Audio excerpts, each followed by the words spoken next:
Hare Krishna, everyone. Welcome to this week's edition of the Hare Krishnas in Britain podcast. This is episode number 71.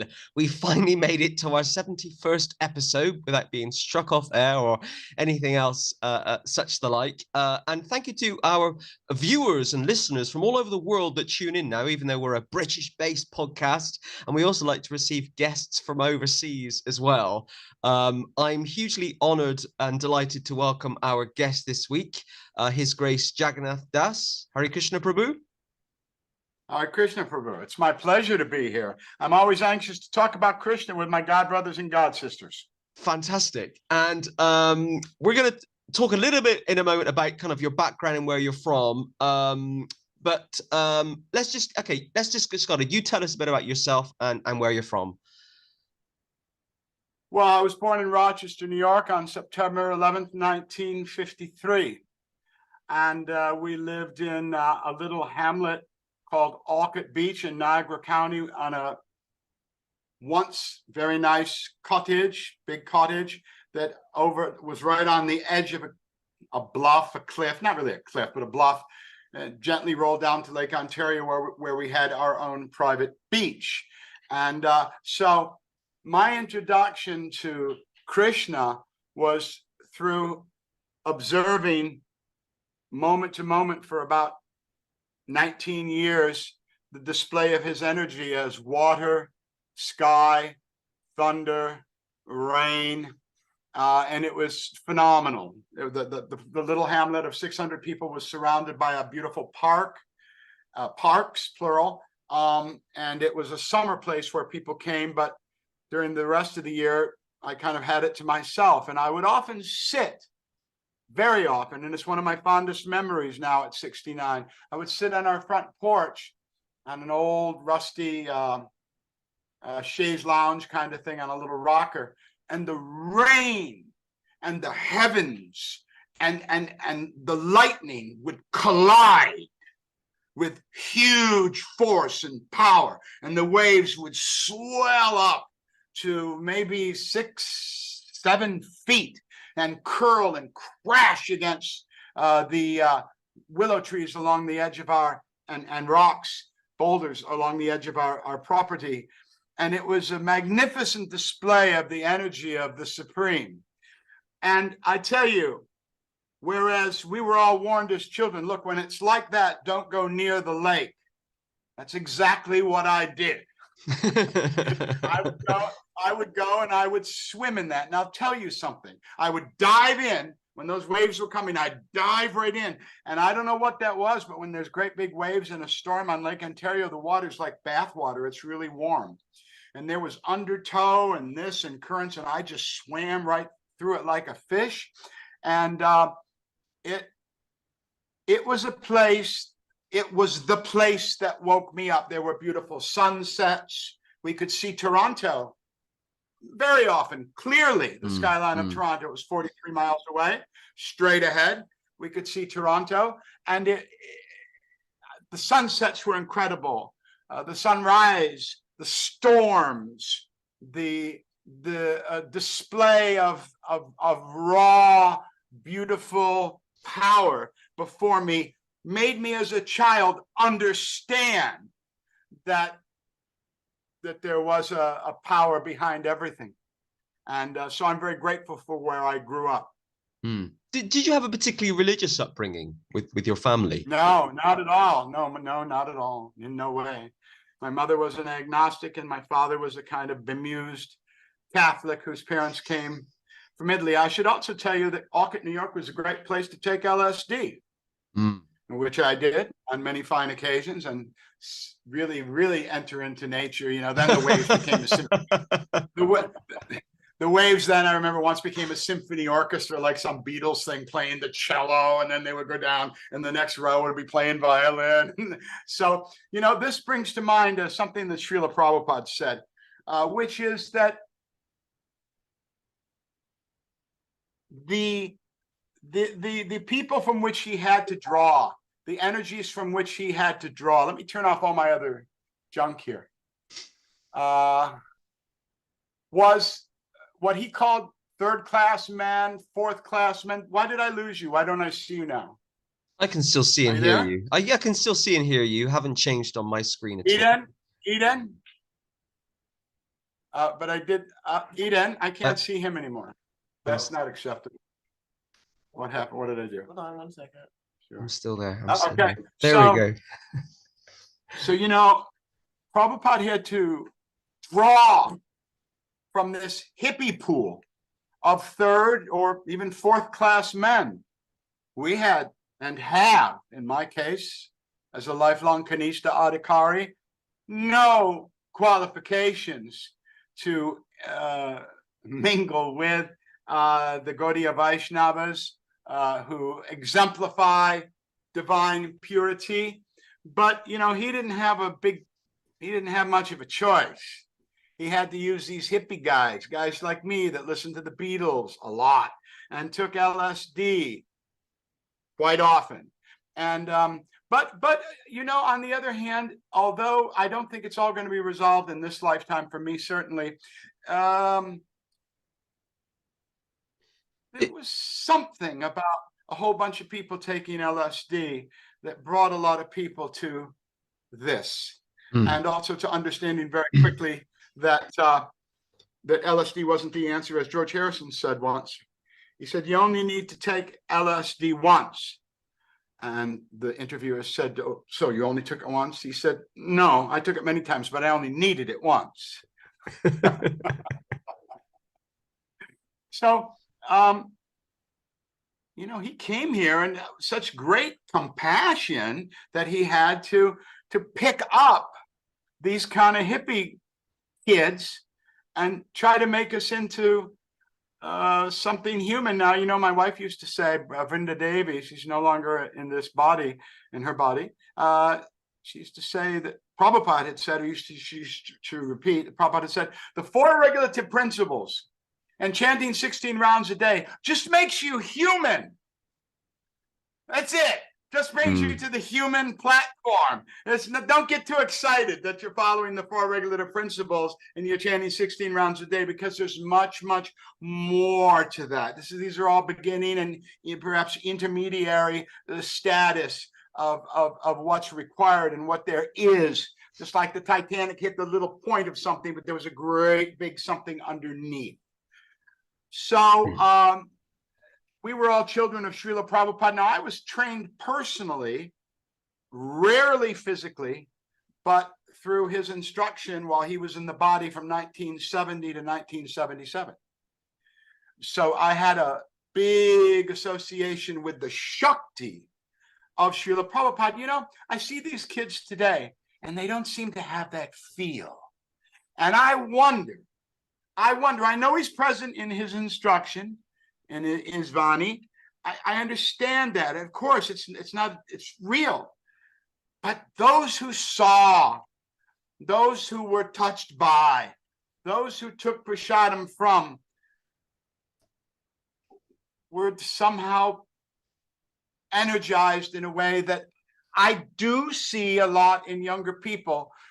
Sadly, they don't seem to have that. And I see a lot of willing deviation from very clear instructions that, well, we can do this. Well, what do you mean? Well, let's have a hatha yoga here in the temple, man. That's what they like. That's what they want. You got to give the people what they like. No, that wasn't really the way Srila Prabhupada taught. So, you know, there's so much. I think nobody can argue with this.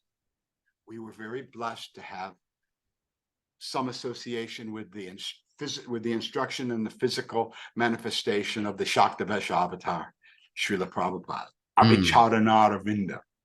And it shows. In fact, a guy like me, my mother was a sort of intellectual, crazy housewife, and my dad was a plumbing and heating guy, no education really on either side. Look what I've done.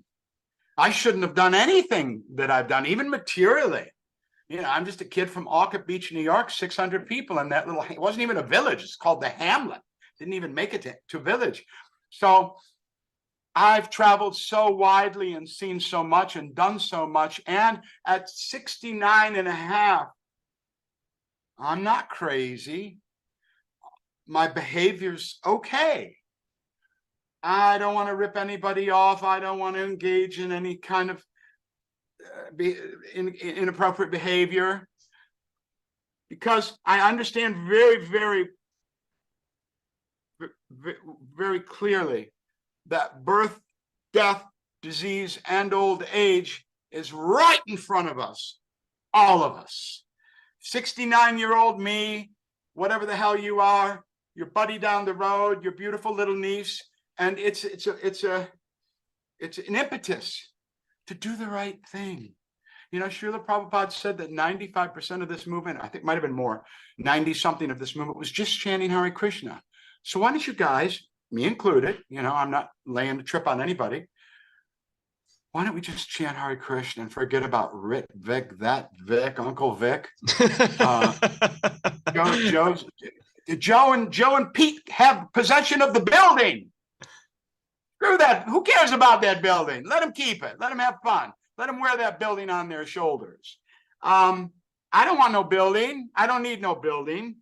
The beauty and sustainability, magic, and eternality of Krishna consciousness is that it's about this big and you can carry it in your pocket. You know? What did Pete Townsend say in Tommy? You've been told many times before, Messiah is pointed to the door, but no one had the guts to leave the temple. There's no question of leaving the temple. You can take the temple with you, because thou art living still in sound, as Bhaktivinoda Thakur said. So if you simply chant the Hare Krishna Maha Mantra, your life will be sublime. All the promises are true. I've been doing it since I was 16. I'm 69. But there's a lot of stuff that has now clung to that ideal and has muddied the waters and has made it, I believe, very difficult, if not impossible, for many people that perhaps have some level of sincerity. See, it's not necessary for you to ask a question. I'll take care of that for you. All you have to do is listen. I'm just kidding. I'm enjoying listening. I'm just enjoying listening to what you're saying. But I mean, it's just, dude, come on. Chant Hare Krishna. That's it. There's not too much more to this. You want to be a pundit, that's okay. You want to build an archana and these 9 processes of devotional service, they're all important, they're all good, they're all fine, they're all going to help, but don't neglect the primary medication and prescription, which is to chant the Hare Krishna Maha Mantra. And you must not, brothers and sisters, keep going on, and I mean on since November of 1977, about who's the guru, and I don't like this guy. Let me tell you, I don't like these guys either. I don't like them either. I mean, like them. When I say I don't like them, that's not really true. I don't really. I dislike them more than I like them. It leans. The arc bends towards dislike, but I don't really care. I don't care if Radhanath Swami's got a bunch of money and he's got a big this and that, and I just don't care, because that's not my business. My business is to chant Hare Krishna and get ready for my final examination, just like that's your business. So all this stuff now, there is something to think about with the children. Now I'm all diksha up. You know, I got my diksha. What about the kids? You know, who are they going to go to? Well, I mean, I would be, if someone said, hey, Jagannath, who should my daughter go to for Diksha? That would be a tough call for me, because people have gotten, this isn't a kind of heretical statement, it's a fact anyone knows, people have gotten enamored by money and power.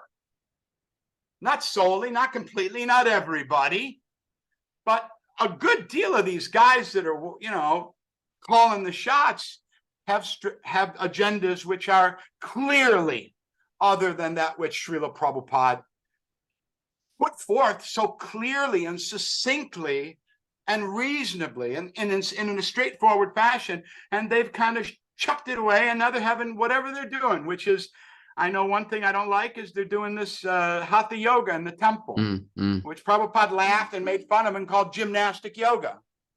So now we're having this gymnastic. Sorry, this isn't that age. Last time I checked, it was Kali Yuga. This isn't the age for great austerities. And you can tell, people know I'm no pundit. People can tell me the age where this kind of activity was recommended. This ain't it. This is Harinama, Harinama, Harinama, Eva Kevalam. This is it. This is what you got to do. You got to chant the Krishna has manifested inside of his holy name. So all this other stuff is to gain. And this Shetty guy, Shetty, Shetty, the life coach guy who's up to the stars. It's all bullshit. I mean, I don't know if you could say bullshit on a Hare Krishna iPod, but well, you can say what you want. I don't mind. Everybody knows I'm a bad guy, but come on, Mr. Shetty. And there's another one I see on Facebook with this life coach stuff and this don't say Krishna, don't say Prabhupada, please make sure you just keep it very, very generic. Look, we're trying to be popular. We're trying to give them what we think they want instead of what they need. So the doctor doesn't do that. He gives you the medicine. Oh, this medicine it's got like it's chemotherapy. Your hair is going to fall out. Your teeth are going. It's terrible, but it may save your life. But no, we'll just give you sugar candy. You'll like that. So we're not. Prabhupada is we're giving them that which they think they want and which will allow us to become popular and powerful and moneyed and respected. And if we take a little Radhanath Swami and we push it a little bit, maybe too close for comfort with Paramahansa Yogananda and the impersonal Mayavad stuff, hey, what's the problem? It's all one, baby. It's all one. It's all beautiful. It's all part of the one. If we want to hang out with Krishna Das and these guys from the Neem Karoli Baba, that's kirtan is kirtan. Prabhupada called it nectar from the lips of a serpent. I was once with Puri Maharaj, the real Puri Maharaj, and someone said, "Hey, we made a kirtan." Let me hear it. And he put it on. He took those headphones and he threw them against the wall. He said, "This is not kirtan." So just because you repeat these words, one time Srila Prabhupada was walking with a young man, and Prabhupada, it was after a kirtan and lecture.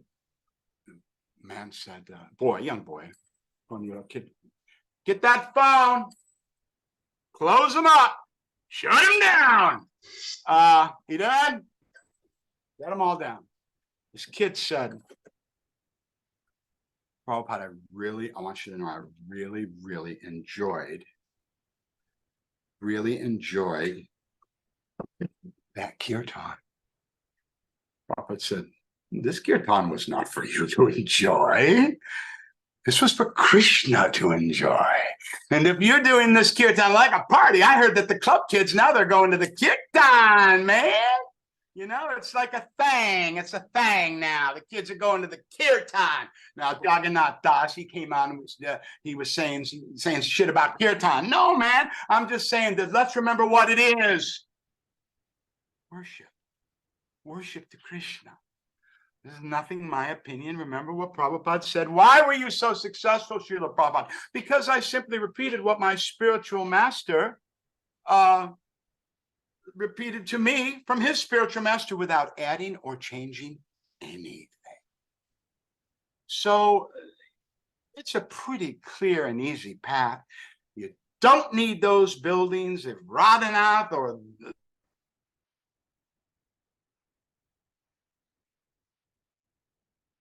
keep that building, let them have it. You're 40, 50, 60, 70. What are you going to do with it? What are you going to do with that building? Just take the temple in your heart. Just, and go with that. It's enough. It's enough. What Srila Prabhupada gave us was enough. I was with, not to name drop, but I was with George Harrison unexpectedly in 1983 alone in a house with him. And as soon as he saw that I was an American guy, he said to me, "So, are you a guru?" I said, no, man, I'm not a guru." "Oh, you should be. You're about the right age. You're American, like all these other guys." And I said, "No, man, I don't." George, I made a joke out of it. "No, I'm not a guru." But then he wouldn't let it go. He said, no, you should really be a guru, because that's what you guys are. I mean, you're exactly the same. So, and there's a tape actually that's come out recently, which I've had for a long time for an Irish radio thing, where he talked about all these guys who think they're gurus and who would want to be a guru? Why do you want to be a guru? Of all the things in this world, man, you got to keep your own garden together before you start worrying about the whole crop, you know? So I'm disappointed. I'm unhappy. I was in ISKCON Vrindavan, where I go several times a year.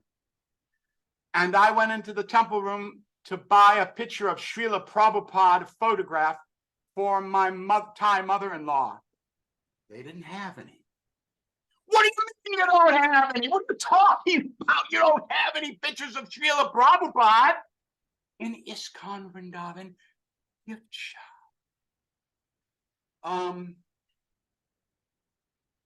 Why do they sell prasadam in a restaurant? You know, there were so many ideas that hey, let's make a movie for Krishna. Prabhupada said no.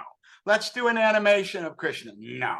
Let's start a restaurant. My big buddy Bhaktidas, who's here in Thailand with me, he said no. The Prabhupada said this spiritual sky is getting too big. He said we're not. The idea is not to be a businessman. We're not businessmen. We use these things and these energies to facilitate our preaching. But when I go to ISKCON Vrindavan and Govindas, and it's just guys they hired, you know, if I was a queen for a day over there, I'd say, look, everybody you're gonna work here, put on some Tulsi Kanta. Nobody works here without neck beads, and nobody says, good afternoon, how are you? May I help you? You say, Hare Krishna, and then whatever you want to say. So I don't know, when was the last time that I sat down in a row, in 2 rows, and somebody came with a big bucket of whatever it was and whacked it down on the plate, and then came back around. If you mentioned, I'll take a little more. Came back around, you want something? No, you got to have a little more. And you know, where did that go? Where did it go? Where did the pictures of Srila Prabhupada go? Where did the Shakti go? And why have we allowed this lust for public acceptance to override the beautiful gifts that Srila Prabhupada has given us and dilute them and the books and the teachings for no perceptible reason except for name, fame, power? And you know, it's funny. If you were 30, as I once was, and on the make, as I once was, trying to get to be a millionaire as quick as I can, you might think, well, the guy's hustling. These people are like 75. Dude, you're going to die in a minute. You don't need to, if you really believe in this, you're going to fool around with changing Srila Prabhupada's books and what meets you on the other end of this life? Or maybe you don't believe in any of this. Maybe this was a career for you. Maybe this was a gig. Maybe this was a way for you to get that money and power, or that love you never had from mommy and daddy, or whatever your trip is. But if it's something that's real and meaningful, Prabhupada was extremely clear that we must not change. He said, even if the grammar's wrong, he's the Shaktavesh avatar, man. He's not Uncle Joe down the street. If you have no right. And he's used those words in so many quotes. I mean, why are we even litigating this? It's so obvious. There's no one had any right to change those books. And if you really believe in Krishna and you're in your late 70s and you know you're going to die in a minute, why would you risk that for yourself and all the other souls that you're putting in that very precarious position? I'm finished with my rant. Now, brother, you may ask me a question. Well, thank you for your rant. It was wonderful. It was wonderful. And I want to ask you a couple of questions. One is about your kind of relationship with ISKCON now. Do you have any relationship with the ISKCON leadership? How do they interact with you in any way? Well, it's funny. It's funny. I was in 2022. I was nominated for an Emmy Award as part of the cast of that stupid moronic Squid Game that I was in. And I don't think they notice that stuff. Right now, for better for worse, because I work consistently as an actor a lot for Netflix, I'm the biggest actor, quote unquote, celebrity, really, quote, quote, quote, quote, that they got in this con, but they don't really, which is good for me. I don't care. I don't want to be paid any attention to. But they don't seem to notice that about my work and what I do. Maybe you know that if you go to my YouTube channel, there's all kinds of audiobooks, spiritual audiobooks I do there where I narrate them. I don't make any money on that. Yeah, it's kind of the position that's always been, which is I'm kind of ignored, which is fine with me because I'm not looking for anybody to. But I'll tell you who did not ignore me. Srila Prabhupada did not ignore me personally. When I met him, I've told this story many times. I'll give you a very encapsulated version of it. Please. In 1973, I didn't have any place to go in London due to a fight I'd had with one of my buddies. And I was with my beautiful, long-legged, buxom girlfriend, Brenda, who later became Brenda. And we knocked at the door of the temple at 10:30, and we knocked, Bury Place. We knocked, and we knocked, and we knocked, and we knocked, and we knocked. And then suddenly some guy comes out and he says, in the morning, because so many times in those days I'd go to a temple. Oh, I'm sorry, Prabhupada just left. He just left.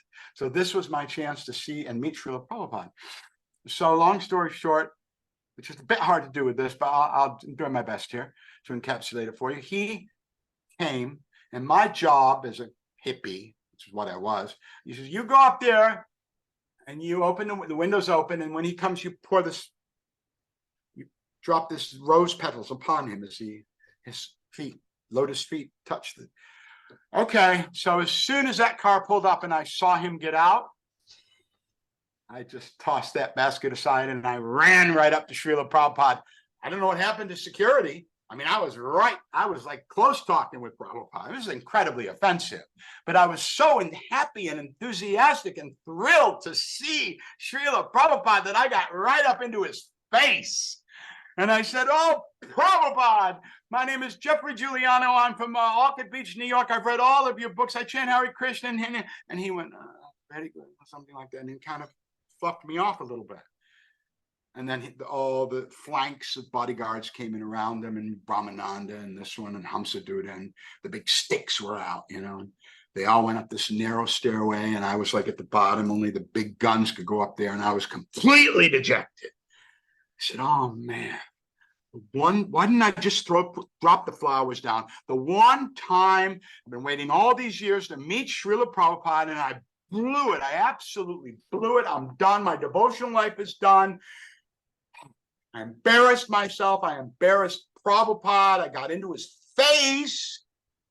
What kind of person are you? No respect, no breeding.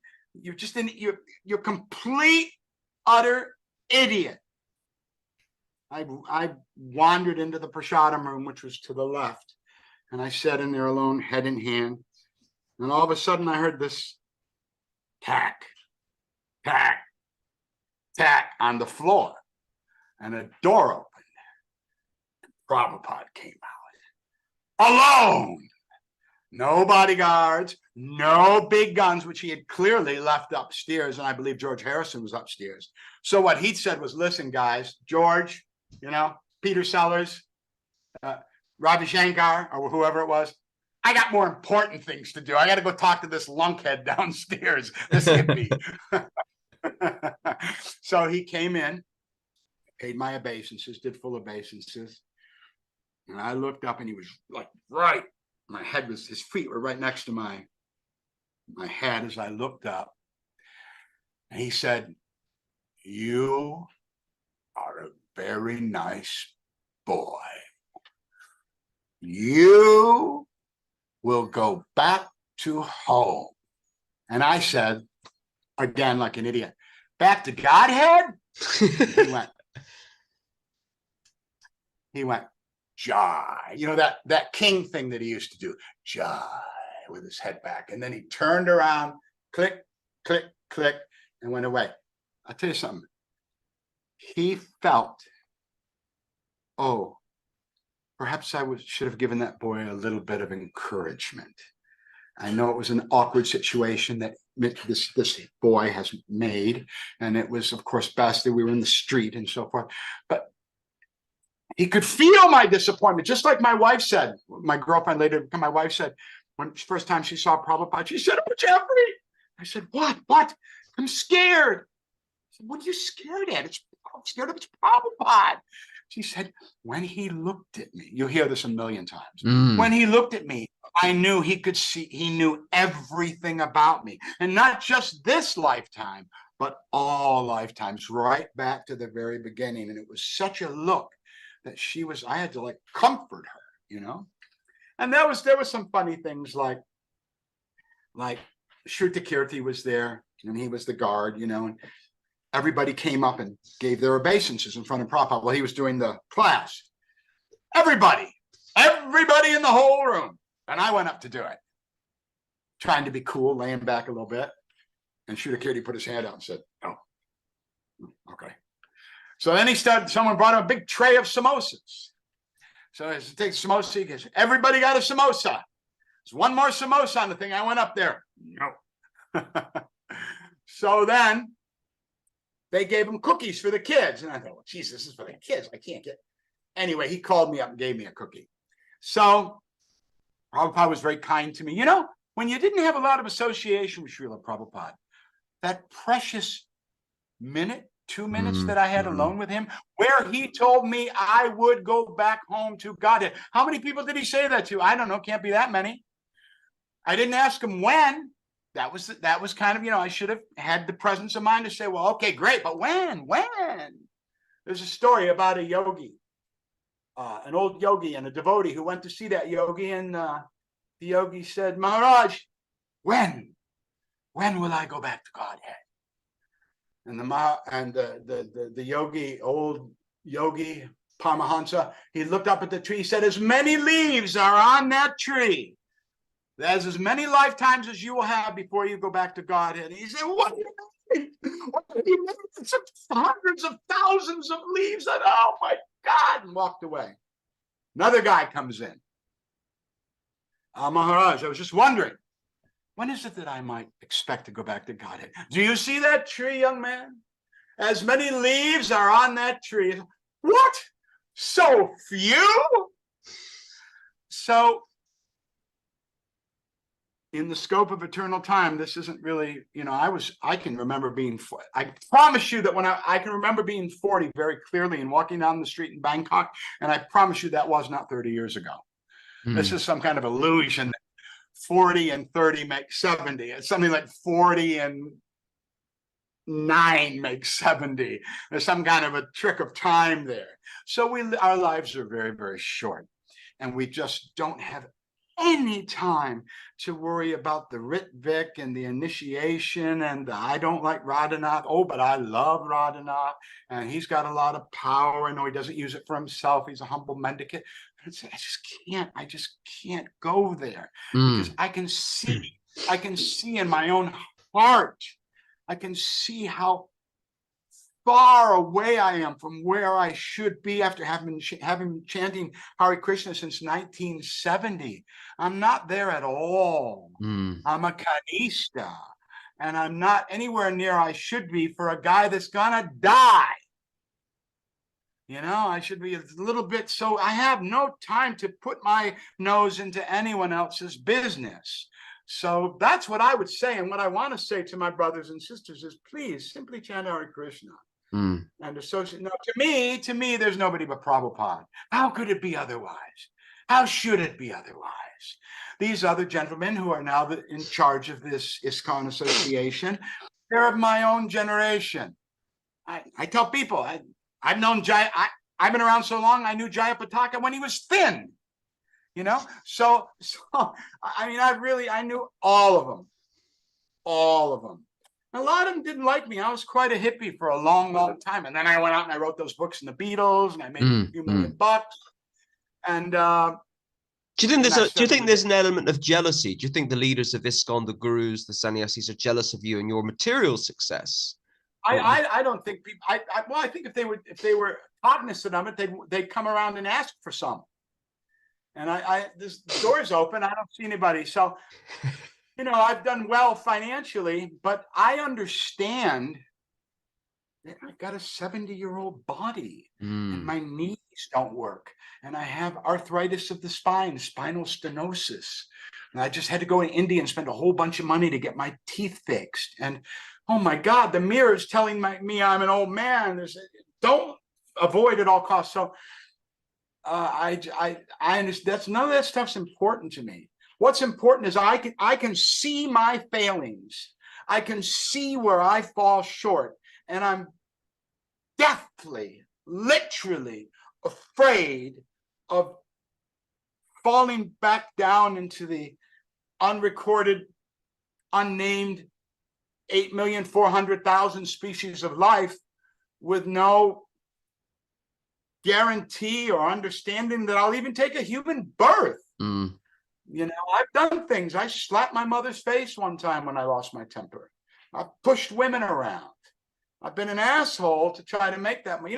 Listen, like George Harrison said to me once, he said, for every pound the Beatles made, we had a pound and a shilling's worth of suffering.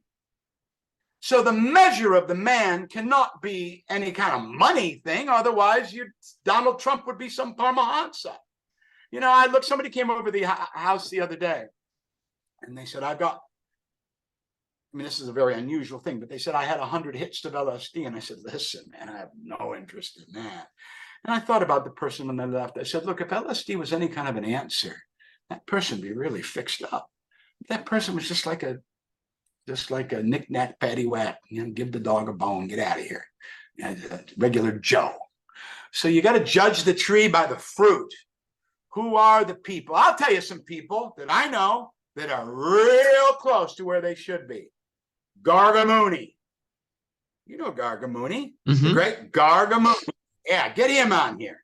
Gargamuni is close. He's very close to the goal. I go and see him in his room. I give him a few bucks. We talk. He doesn't talk to people for very long.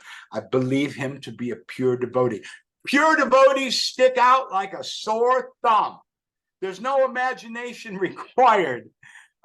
There's, of course, it's as rare as hen's teeth, but they're there. And this process is proven to affect that kind of incredible transformation upon the consciousness and cognizance of a living entity through enacting this wonderful prescription of chanting Hare Krishna in the age of Kali.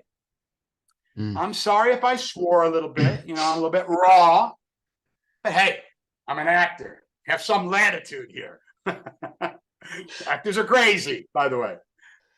What do you think the future of ISKCON looks like? We fast forward to 25, 30 years' time.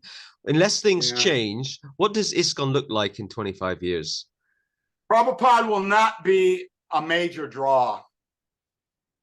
Prabhupada, I go to India, I see these kids that are in love with this Swami or that Swami, this guru and that guru, and they're going to pass away and then they're going to be elevated. Everybody gets better when they die. And I see a lot of fanaticism. I see a lot of these Bengali boys and stuff like that. They're super fanatical, I see it being just like another yoga thing, like Meher Baba or Paramahansa SRF, Self-Realization Fellowship, or Swami Satchidananda's place. It's just diluted. And what Prabhupada was a lion preacher. He was a lion. He just told you what it was. Oh, that's uncomfortable. That's not my issue that it's uncomfortable for you. Your issue is to work on this matter and improve yourself, but always with compassion.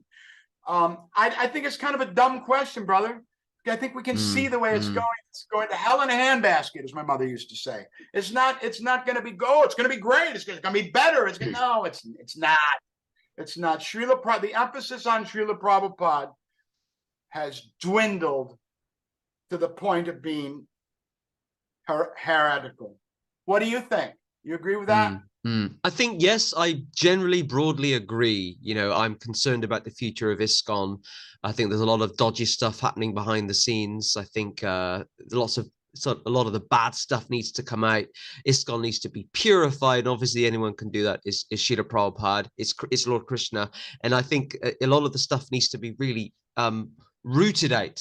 There's a lot of bad stuff happening in the movement at the moment. I've seen a lot of stuff in the UK, which is illegal, which is fraudulent, you know, and something needs to happen on a kind of a renaissance or a revolution or a purification, because ISKCON, you know, it won't be the same in 25 years. Definitely not.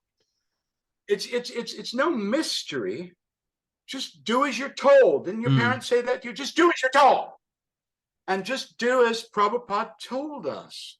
And his guru, I told you, that's what his success was, simply that. He said, I don't have any mystic power.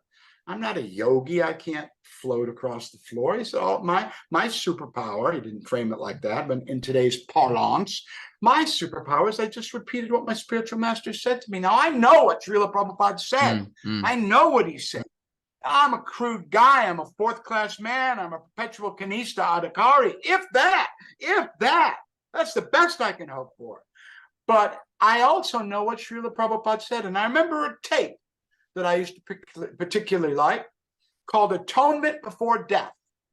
That was the name of the Prabhupada tape, little cassette. And I don't remember what it said, but I remember the name on there. Atonement Before Death. I just don't think... Let Bob Dylan, let us not talk falsely now, for the hour is getting late. So I think that none of us have the time, like when we were 20, to say, well, I think it might be like this, and Dr. Frog philosophy, and it could be like this, and if we do this, maybe this will happen. And Krishna West, what are you thinking? What are you thinking with the Krishna West? Just do what the spiritual master said. Oh, yes, you can find a letter that says, listen, if you have to, I'll defeat my own argument here. If you have to put on these clothes or that clothes to appeal to someone to get the message across, that's fine. What about Bhaktisiddhanta was prepared to, you know, that story where he was prepared to give some British high monkey meat for lunch? You know, he didn't have to at the end, but he was prepared to do it. I understand that there's a kind of radical agenda here, but we don't need to go to those extremes. And no, I don't like Krishna West. Well, I mean, I dress like this all the time. I think it's very smart. I go to it's Krishna chic, baby. I go to Loy Bazaar, and I go see my buddy Raj at Eden.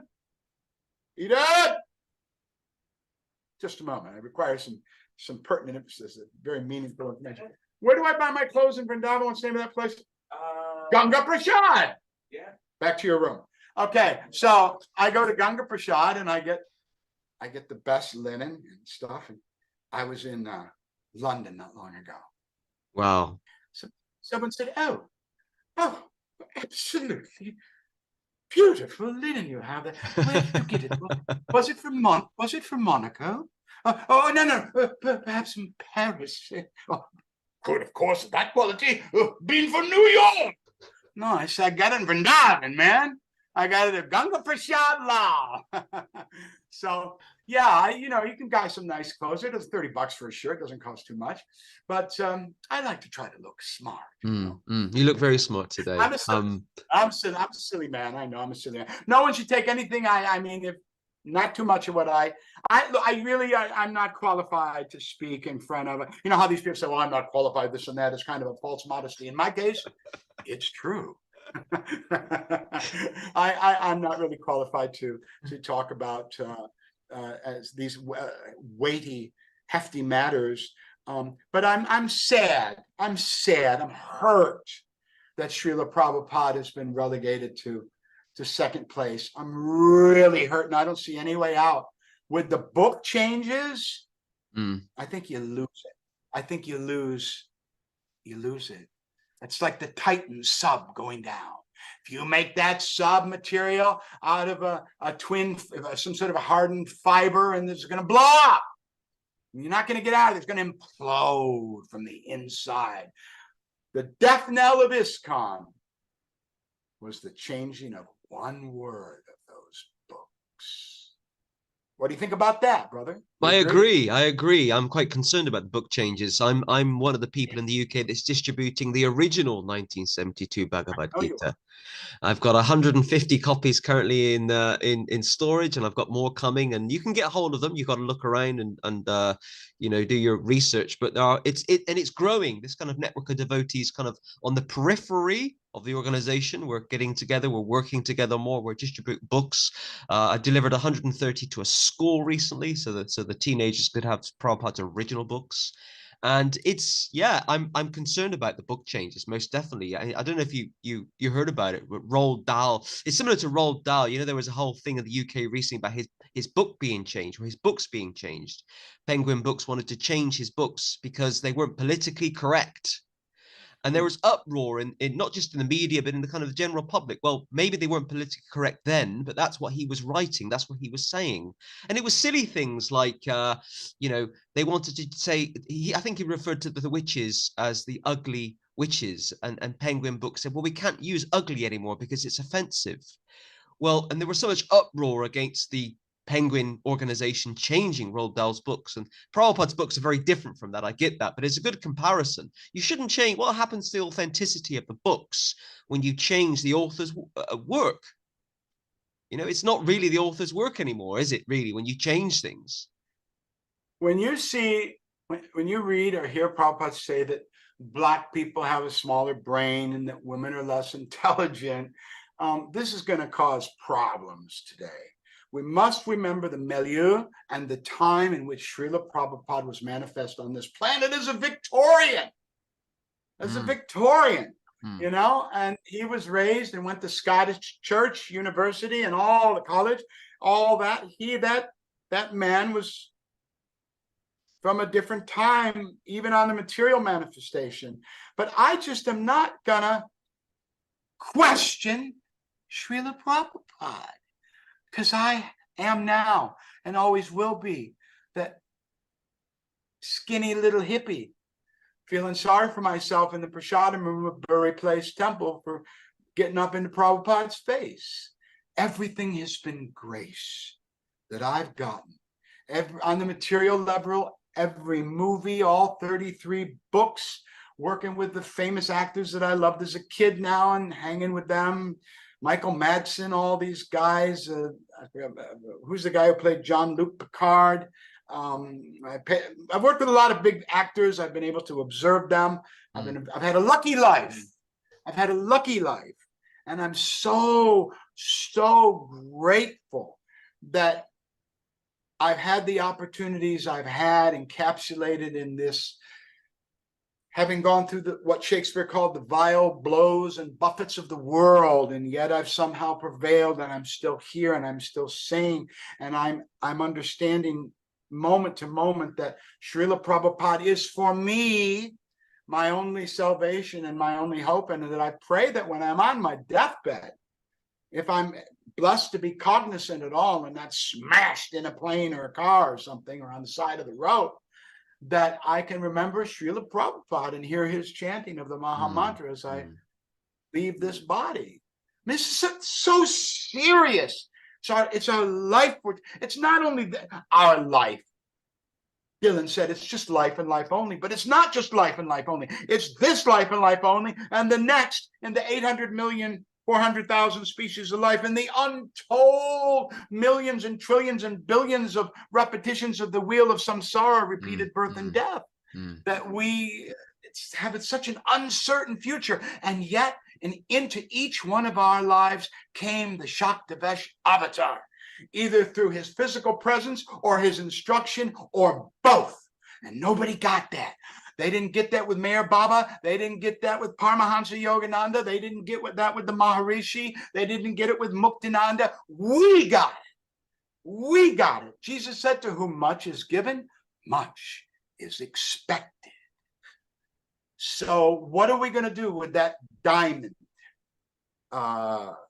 in our hand? Prabhupada said, you can put the dog on the throne of a king, but if you throw a bone, he'll jump off. He also told a story about a monkey that had a diamond in his hand. He was playing with the diamond, holding it up, looking at the refractions, the fractals, and then he glanced down and he saw a piece of broken glass in the mud in the streets of Vrindavan. He tossed away that invaluable diamond, and he picked up what he thought was a pretty good facsimile thereof, a piece of broken glass, which cut his hands, etc., etc., etc. You can end the story as you like. So, what the hell are we doing? What are we doing? What are we doing, brothers and sisters? We've been given this incredible opportunity that here now we have a chance to affect a change, a powerful change for ourselves, the people we love, and all those unnamed people out there, brothers and sisters, that we haven't yet had the pleasure to meet. And we're blowing it. We're blowing it with bullshit about Rit Vic and that Vic and Uncle Vic. And it's just not the way. This is not the way. Chant Hare Krishna, take Prasadam, read and hear from Srila Prabhupada, his instructions. Try to bring I remember Sannyasi once said to me, those who you see, you should preach them. I said, what should I do? What should I do? He said, those who you see, you should preach them. So in a not intimidating way, and you don't have to preach in such a damn sugar-coated way that everybody's going to love you. You know, what do you get? Sometimes you have to do an intervention in life when one of the kids is on fentanyl or something. You can't be too polite. Dude, you're on fentanyl. You're going to kill yourself here. So it's very, very, very important and imperative that we just take this so seriously and do the right thing and do the easy thing. Make it easy on everybody. Chant Hare Krishna, take Prasadam, distribute Prasadam, stop arguing amongst yourselves. I mean, there's nothing I can say that hasn't already been said and that isn't so patently obvious. But there are people and gurus that are misbehaving themselves. You know, there's no rape this and children and oh my God. Dude, if you feel that you got to touch a child like that, you got to go. You got to go. You can't be here anymore. I don't care if you have a good position and your buddy's on the GBC. You start fooling around like that, you got to go, my brother. You got to go right now. Show them off the property. Don't come back. So I just don't know why they allow it. And I guess it's, you know, when you get, maybe become a little infirm when you get older. You don't want to have that. You don't want to clash with people. You got to get to get along. You got to go along. You know, just kind of let the status quo roll on. But there's so many. You know, the kirtan thing is exploding all around the world, and there's people all around, young people, and they're just everybody wants this, and don't spoil it, please, please don't spoil it. By this aberrant behavior and your lust for self-aggrandizement or power. You're in your 70s. What are you going to do with that money? You know, what are you going to do with it? You know, so it's like this is where the rubber meets the road, ladies and gentlemen. This is where we have to get serious because we're looking at, we got 1 foot in a banana peel, 1 foot in the grave, and there's no time anymore for talking. There's only time to just chant Hare Krishna. Jagannath, you've been and you are a famous actor. You're a very successful author, journalist. What's kept you going over the decades, over the years? What's that one constant thing in your life that's kind of inspired? Well, there's two. There's two. The lust to be a big shot. Ego. Lust has kept me going. I've gone a long way on lust. But the greater thing was meeting Prabhupada and hearing about that. I can never forget, you know, it's like you've been touched by greatness. And you're forever transformed. But there's two energies which have propelled me in this world. One is my own selfish egotism. I'm talented. I was born with a lot of talents that a lot of people don't have. And quite a few in different areas, quite broad. It's as though there was some sort of conveyor belt and they come through and, oh, hey, slow it down, Joe. And they got a little thing of fairy dust and they just sprinkled a little fairy dust on me. Okay, there you go. So there's several things I can do very, very well. One of them is acting. Another one of them is writing. Another one of them is speaking. Another one of them is producing. Another one is attracting money. It's attracting attention. But of course, none of those things are anything but an impediment on where we're supposed to be. So when you talk to me, when we first discussed doing this show, is, hey, Jeffrey Giuliano, the Emmy-nominated actor from Squid Game, and often seen on Netflix playing crazy people. I've never once played a sane guy.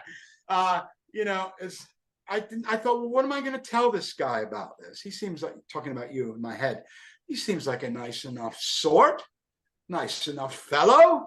I don't want to mislead him with some bullshit about my stupid acting career. It never was what it should have been.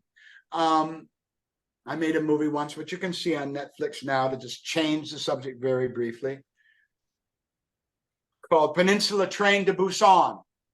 Go look at my performance in that. And you tell me if I'm not a hell of an actor. But hell of an actor at the time of death. Wait, y'all do this. It's not really going to do you too much good. So the most important thing in my life has been, here's the priorities of my life, my long life. Srila Prabhupada. I don't know if there's a Krishna who rides upon Garuda, who visits secretly in the groves, the midnight groves of Vrindavan with Radharani and the gopis and the Sakhis. I don't know that. I hope, I think, I pray. I know there was a Srila Prabhupada. I know there's the Abhicharanaravinda. I know there was that guy because I talked to that guy and he talked to me. And I've been holding on to that minute for all these years. So Prabhupada is number one. I'm not qualified to talk about Krishna. I can just talk about that guy that I saw, whose words I've been listening to. And I always felt that he was my real father. My other father, Joseph Robert Giuliano, was the father of my body. But my father was clearly Srila Prabhupada, is. The next thing is the people I've loved. And more than not, on many, many occasions, the people I've hurt.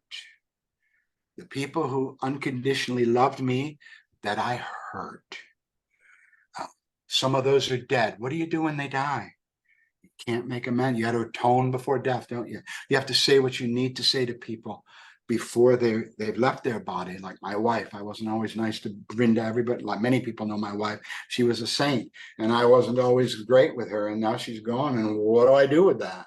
Well, my answer to that is just try to be really, really nice to everybody else on behalf of Vrinda.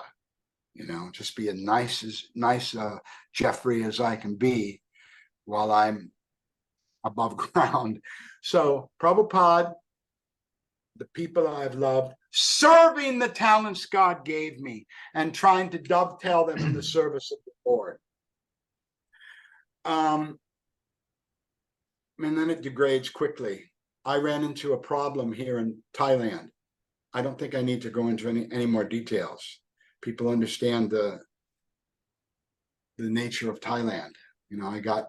I wandered into the weeds, but I'm happy to report I'm back on track and have been for some years. But it got a little rough here for a while. There's a lot of pretty girls here, brother. Don't come to Thailand if you love your wife. Yeah, in the UK, when I often hear that single guys have gone on holiday or married guys have gone on holiday to Thailand, you think, oh, what they going to do there for 3 weeks? I was on the plane with my wife now, Sai, and she said, why are all these Indian men going to Thailand? Said, it's only Indian men. Where's the women? I said, honey, let's not talk about it. So yeah, it's I don't know, it's a shame. It's a shame. This world is no place for a gentleman. And that's okay, because I fit right in. I'm no gentleman. I would never be a member of any club that would have me as a member, said Groucho Marx. But it's all very sad, and it's all just it's a calliope of missed opportunities, missing the opportunity for Satchit Ananda, for service to all the living entities, and to dive into the ocean of love and be there and bathe in that and be in that and let that carry you into your next form, which is all up to the divine. So I've seen the other guys on your show. They don't really talk like me. I know I'm a bit of an original. I apologize if I've offended anybody, which inevitably I have done, I'm sure. But I mean, I think my heart's in the right place. Don't you, brother? Definitely. And I really appreciate you reaching out. You reached out a couple of weeks ago, a couple of months ago, rather. And your son, I think he injured himself, didn't he? Your son injured himself. That was the story. Yeah. But he's better now, I hope. I hope he's better now. Yeah. He's healing. He's in the room, and I torture him to death. But yeah, he's a lovely boy. Eden, he's a great guy. You know, I've had too many good things happen to me. I've had too many good things happen to me that doesn't really make that much sense, because the kind of character that I have, although I've gotten better as I hurl closer to death and kind of see it in the distance, I haven't treated people very well. And I've allowed my lust for fame and fortune and position to make me do a lot of things which I now deeply regret. Because, you know, when you make that first Hollywood movie, which in my case was Scorpion King, it's a big deal. A big deal. I mean, I play the bad guy in Scorpion King for Universal. And the first time, I'll tell you, the first time I was in a theater and that big Universal globe turns around, and the first thing you see is me. Oh man, I was crying. This is every boy's, I mean, not every boy, it was my dream as a little kid to see that Universal logo. And then you see, for some reason, I'm always at the beginning of the movie, and they start the movie off with me. But I had no expectation as a boy from Auckland, New York, that I would make 28 movies, write 36 books, produce over 1,200 original audiobooks, own several companies, and make a few $1 million. That's all relative, but yeah, I've never had to worry about money or anything. So I was given some talent, and I've tried to use it. I remember that word that Prabhupada said about that concept about dovetailing your propensity. So I do try to dovetail. I'm a sincere guy.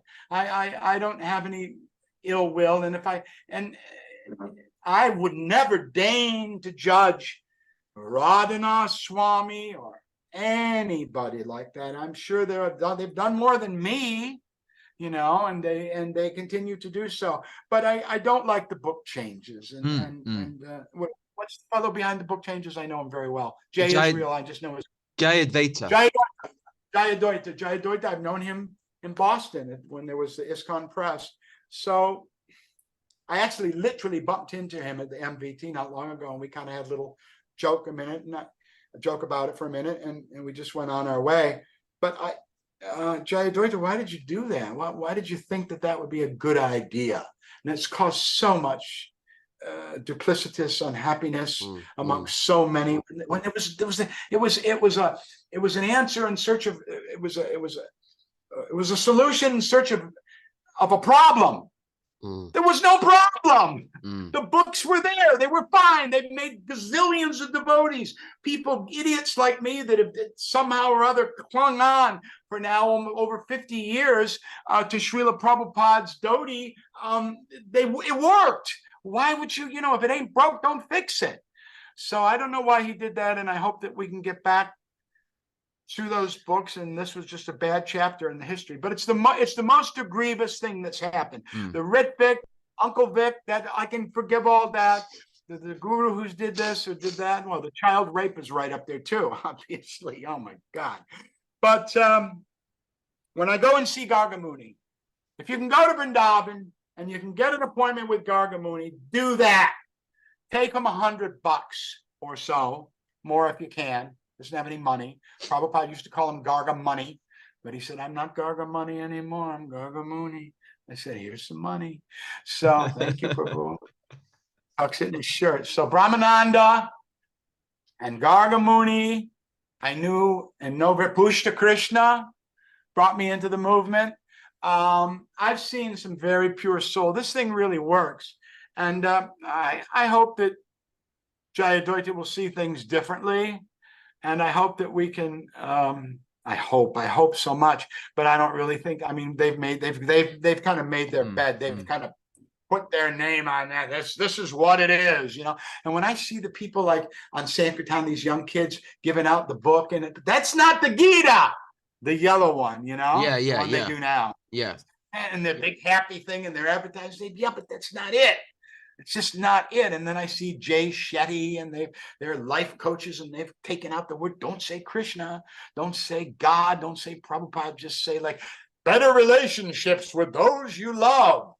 You know, all these kind of peripheral material end games. This is bullshit. Why are you wasting my time and everybody else's with it? I mean, if you want to do that to make some money for yourself, and I'm completely guilty of that.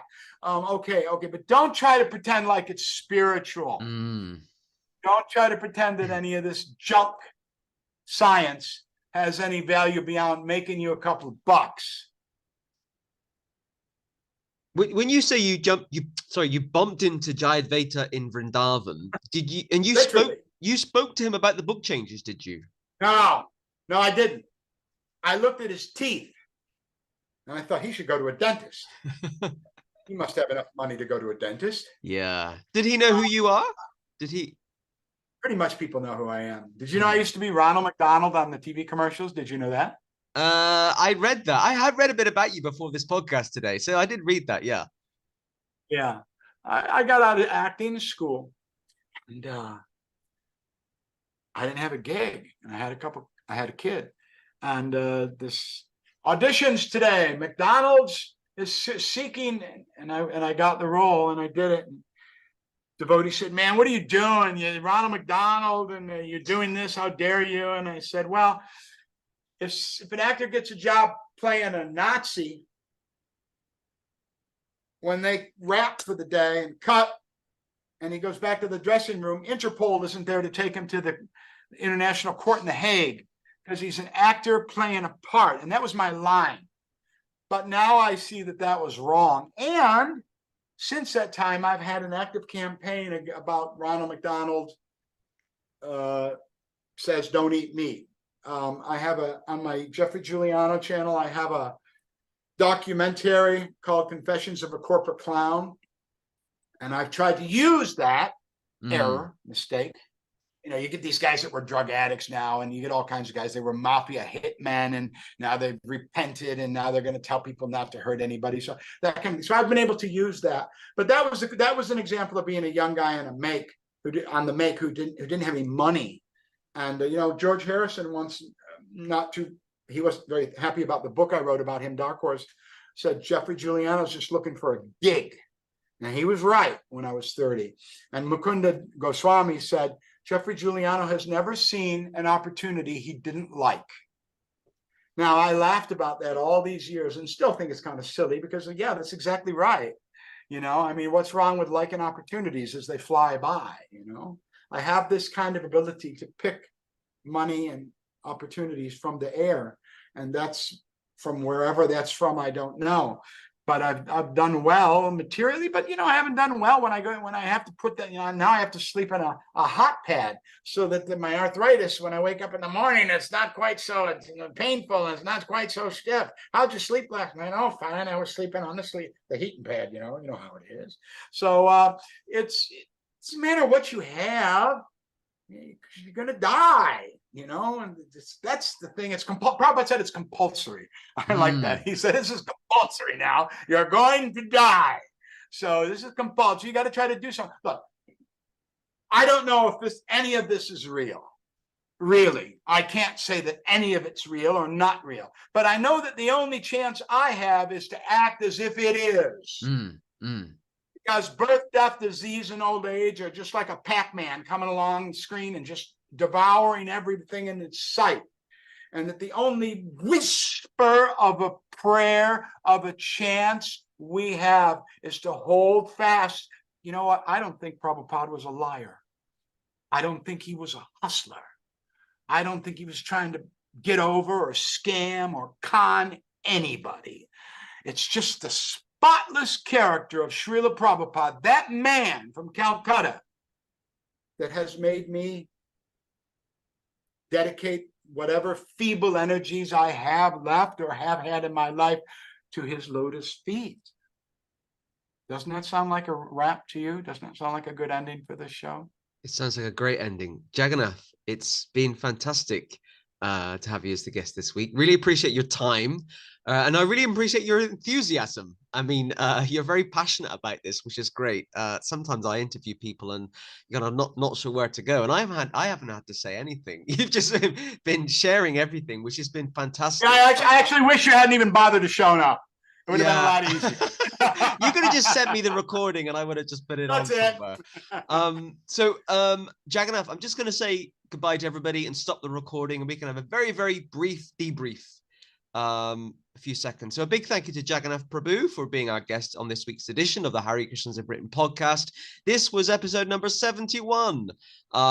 If you're watching this on YouTube or Facebook, please do put a positive comment. Please do share the link.